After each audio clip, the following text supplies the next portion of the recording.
আজকের এই ভিডিওতে আমি আরও 5টি জায়গার সন্ধান দেব এবং এই 5টি জায়গা থাকবে বিভিন্ন রকম।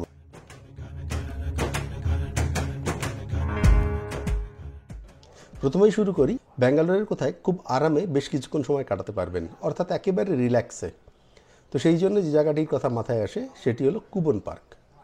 কুবন পার্ক যেটা ব্যাঙ্গালোরের একদম প্রাণকেন্দ্রে অবস্থিত। এখানে একটি মেট্রো স্টেশন আছে, আপনি মেট্রো করে সেখানে পৌঁছে যেতে পারেন, তারপরে হেঁটে 2 মিনিট। পার্কটি বিশাল বড়, এখানটায় চলে আসতে পারেন, সময় কাটাতে পারেন, বই পড়তে পারেন, গল্প করতে পারেন। তবে এখানটায় ছবি তোলা নিষেধ, কিছুদিন আগ পর্যন্ত ছবি তোলা যেত, আপাতত নিষেধ। আর এখানটায় আপনি যদি নির্দিষ্ট সময় এসে পড়েন তাহলে হয়তো দেখবেন যে এখানটায় প্রচুর লোক মিলে প্রচুর বই পড়ছে, এরকম একটা কিন্তু সোসাইটি বা একটা গ্রুপ এখানে আছে। এখানে যাওয়ার জন্য আপনাকে কোনো রকম টিকিট কাটার দরকার নেই, তবে সময় সকাল 6টা থেকে সন্ধ্যা 7টা পর্যন্ত, এর মধ্যে যেতে হবে। এখানে যখন যাবেন দেখবেন প্রচুর বাচ্চারা খেলছে, বড়রা হয়তো ব্যায়াম করছে, আপনার খুবই ভালো লাগবে এবং খুব ভালোভাবে আপনার সময় কাটবে। মেট্রোর সঙ্গে সঙ্গে আপনি যদি বাসে যেতে চান তাও যেতে পারবেন, অটোরিকশা, বাস সমস্ত কিছু আপনাকে কুবন পার্কে নিয়ে যেতে পারে। পরের জায়গাটা সেটি হলো ওয়ান্ডারলা অ্যামিউজমেন্ট পার্ক। এই জায়গাটি ব্যাঙ্গালোরের একটু বাইরে, মহীশূর রোডের পরে। আপনি মহীশূরের যে কোনো বাস ধরে এখানে পৌঁছে যেতে পারেন বা গাড়ি নিয়েও পৌঁছে যেতে পারেন। অ্যামিউজমেন্ট পার্ক, এখানটা প্রচুর এনজয় করবার জিনিস আছে, বিভিন্ন রকমের রাইড আছে। তার মধ্যে বেশ কিছু আছে যেগুলো খুব ইজি রাইড, যেগুলো সবাই চড়তে পারে, বয়স্ক হোক বাচ্চা হোক। কিছুটা আছে মিডিয়াম টাইপের সবার জন্য, আর কয়েকটি আছে কিন্তু খুব থ্রিল, মানে ভীষণ রকম উত্তেজনাপূর্ণ রাইড এখানে আছে, সেগুলোও কিন্তু আপনি যেতে পারেন। এই জায়গাটি গেলে আপনার পুরো দিন লাগবে ঘুরতে। আর সঙ্গে যদি আপনি মনে করেন জলের কোনো খেলা খেলবেন তাহলে সেই অনুযায়ী পোশাক নিয়ে যাবেন। এই পার্কটি খোলা থাকে সকাল 11টা থেকে সন্ধ্যা 7টা পর্যন্ত, তার মধ্যে আপনি যেতে পারেন। সপ্তাহে 7 দিনই খোলা, তবে শনি রবিবারে কিন্তু খুব ভিড় হয়, যে কারণে শনি রবিবার বাদ দিয়ে ভালো হয় আপনি যদি উইকডেজে যেতে পারেন। আর এই সমস্ত রাইডের জন্যে আপনাকে কিন্তু ওখানটার যে নির্দেশগুলো আছে সেগুলো মেনে চলবেন, না হলে দুর্ঘটনা ঘটতে পারে। কারণ এখানটায় যে সমস্ত থ্রিল্ড রাইডগুলো আছে সেখানে ঠিকমতো সিট বেল্ট বাঁধা বা অন্যগুলো না করলে সমস্যা হতে পারে। বাচ্চাদের নিয়ে গেলে তাদের দিকে খেয়াল রাখবেন। আর টিকিটের দাম যদি বলি, এখানে 2 রকমের টিকিট হয়। একটা সাধারণ টিকিট যেটা 1516 টাকা, এবং আপনি যদি ফাস্ট ট্র্যাক টিকিট কাটেন তাহলে হবে 3032 টাকা বড়দের জন্যে। বাচ্চাদের জন্য এটি 1212 এবং 2425 টাকা। এছাড়া আলাদা আলাদা টিকিট হতে পারে, যেমন আপনি যদি স্কুল থেকে যান তাহলে একরকম টিকিট, বা এরকমভাবে টিকিটের দাম কম বেশি হয়। মোটামুটি রেঞ্জ 985 টাকা থেকে 3032 টাকা পর্যন্ত। আর আপনি যদি আপনার জন্মদিনে যান তাহলে কিন্তু আপনাকে এই টিকিটের কোনো পয়সা দিতে হবে না, আপনি সম্পূর্ণ ফ্রিতে এই রাইডগুলি চড়তে পারবেন। আর এই টিকিট দামগুলোর পরে কিন্তু জিএসটি যোগ করা হবে। পরের জায়গা চলুন এবার একটু সায়েন্স ঘুরে দেখা যাক। ব্যাঙ্গালোরে সায়েন্সের প্রচুর কিছু আছে, এবারে তার একটা কিছু দেখে নেওয়া যাক। সায়েন্সের জন্য জওহরলাল নেহেরু প্ল্যানেটোরিয়াম, যেটিকে আমরা বলি তারামণ্ডল, এখানে যেতে পারেন। বাচ্চাদের জন্য এটা খুব ভালো জায়গা। প্ল্যানেটোরিয়াম কিন্তু খোলা থাকে সকাল 10টা থেকে বিকাল 5টা পর্যন্ত। সোমবার বাদে সপ্তাহের বাকি সব কয়দিনই কিন্তু এটি খোলা থাকে। আর এখানে 3D শো হয়, যেটি হলো খুব উপভোগ্য একটি জিনিস। এর জন্য আপনাকে আলাদাভাবে টিকিট কাটতে হয়। আর এর টাইমটা আপনি যদি ইংলিশে দেখতে চান 12:30 এবং 4:30। কখনো কখনো মানে স্পেশালি উইকেন্ডে স্পেশাল শো হয়, যার টাইম সকাল 10:30। তবে কখনো কখনো এই টাইম বদল হয়ে থাকে, সেদিকে একটু খেয়াল রাখবেন। ভালো হয় যাবার আগে একটু ওদের ওয়েবসাইট থেকে দেখে যাবেন। এখানে যখন যাবেন চেষ্টা করবেন উইকডেজে যাওয়ার, কারণ উইকেন্ডে কিন্তু এখানে ভিড় হয়।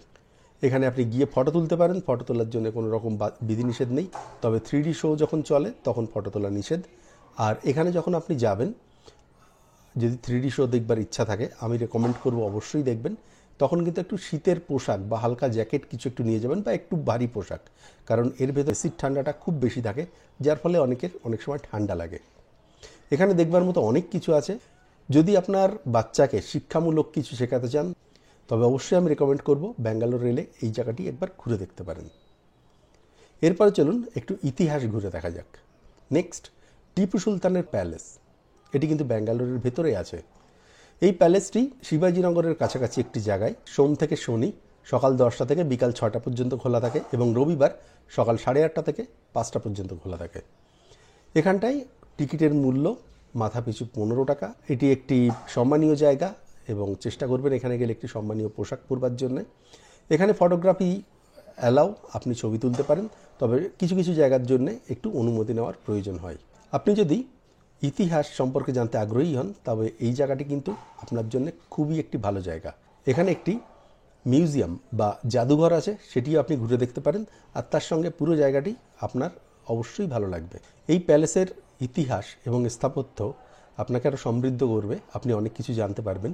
ব্যাঙ্গালোরে আসলে চেষ্টা করবেন এই জায়গাটি ঘুরে দেখার জন্য। নেক্সট, ধার্মিক মানুষদের জন্য আপনি যদি কোনো ধর্মীয় স্থান বা ধর্মীয় প্রতিষ্ঠা ঘুরে দেখতে চান তবে আমি 3 ধর্মের মানুষের জন্যই 3টি জায়গা বলছি। ব্যাঙ্গালোরের ইসকন মন্দির একটি খুব নামকরা একটি জায়গা, আপনি চাইলে সেখানটায় ঘুরে দেখতে পারেন। এখানে কোনো রকম প্রবেশ মূল্য নেই। সকাল 4:30 থেকে রাত্রি 8:30 পর্যন্ত এই জায়গাটি খোলা থাকে, সকলের অবাধ প্রবেশ।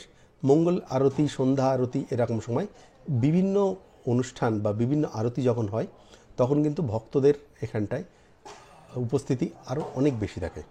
মন্দিরে যাওয়ার সময় অবশ্যই মন্দিরে যাওয়ার মতো পোশাক অবলম্বন করবেন। এখানে ফটোগ্রাফি অ্যালাউ, আপনাকে ফটোগ্রাফি তুলতে কোনো রকম বাধা নেই, তবে মন্দিরের কিছু কিছু জায়গার ক্ষেত্রে ফটোগ্রাফি তুলবার সময় বিধিনিষেধ থাকতে পারে, সেটা একটু জেনে নেবেন।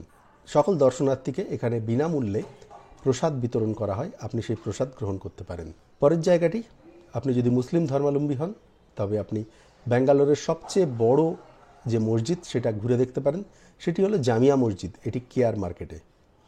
এটি ব্যাঙ্গালোরের এক প্রকার প্রাণকেন্দ্রের একটি জায়গা। এটি 5 তলা বিশিষ্ট, সম্পূর্ণ মার্বেলে তৈরি।